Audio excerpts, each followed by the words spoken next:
Okay, I'm Craig Dabler, and I want to talk to you a little bit about the Electro melts. This is the one I use. I've had it about 12 years. I've had to change out the heating element once during that time. If you take care of them, they seem to last quite a while. I think they're really worth the money. I've heard rumors that Kerr is closing down. I don't know if it's part of the business. Maybe it's the whole business. I'm not sure. So I don't know if these parts are going to be available, but they make other brands, and some of the other brands require a person to grab the crucible, take it out, and then do their casting. Whereas this model is like, I can grab it here, I can pull that down, and I can pour it. I think this is the best type of model if you can find one. So the next thing, this is like a pretty much a brand new crucible. You can see the size of the top.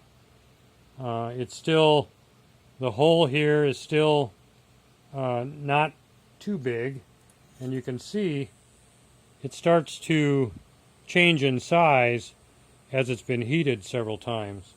And then you can see from this one, this has probably had about 30 pours. Big bunch, it's a lot of breakdown here on the bottom, and it won't be long and this is going to break. And when they break like this. And it's not fun when you go to pour something and your metal stays in there and it doesn't pour into your casting. So another thing, and this is really important, regardless of how new your crucible is, you don't ever want to take something that's heavy with, say, a button on it and drop it in there. You don't drop it in when it's cold, and you definitely don't drop it in when it's hot. So you must turn it on its side and let it slide in easily. A lot of people, they crack their crucibles and they can't figure out why they didn't last very long.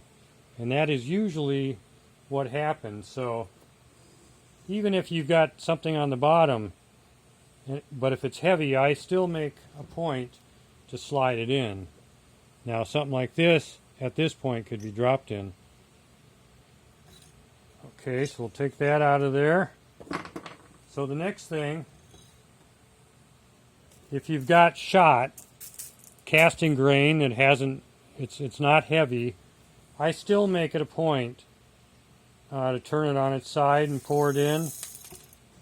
It's a little harder when it's really hot, and so what I do when this is really hot is I'll take an older crucible, dump my metal in there, and then I'll hold this in the tongs, and then or you can hold it in your hand, and you can drop it in. If it's really hot, I think pouring it in, even though it's not heavy, is still best to pour it in at an angle, but not nearly as severe of a problem as if you got something heavy like this. So anyways, let's see, one other thing. I buy the crucibles from Rio Grande, and they're a little more money than, say, eBay, but in my experience, they last longer. So I think, yeah, maybe you're getting a cheaper, you're paying less money for that crucible, but you're getting not as good a product, in my opinion. So anyways, I think that's it. And I got to go cast. So thank you.